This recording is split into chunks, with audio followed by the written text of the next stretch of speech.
சமாதான பேச்சுவார்த்தை பதற்றம் முடிவில்லா நிலை.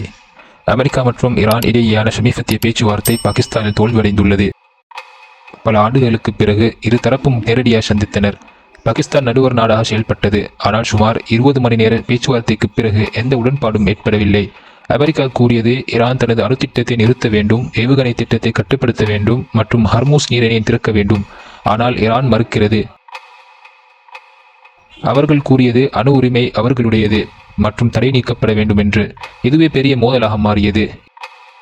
இதற்கிடையில் ஹர்மூஸ் நீரிணையில் பதற்றம் அதிகரித்து வருகிறது. இது உலக எண்ணெய் போக்குவரத்தின் முக்கிய பாதை.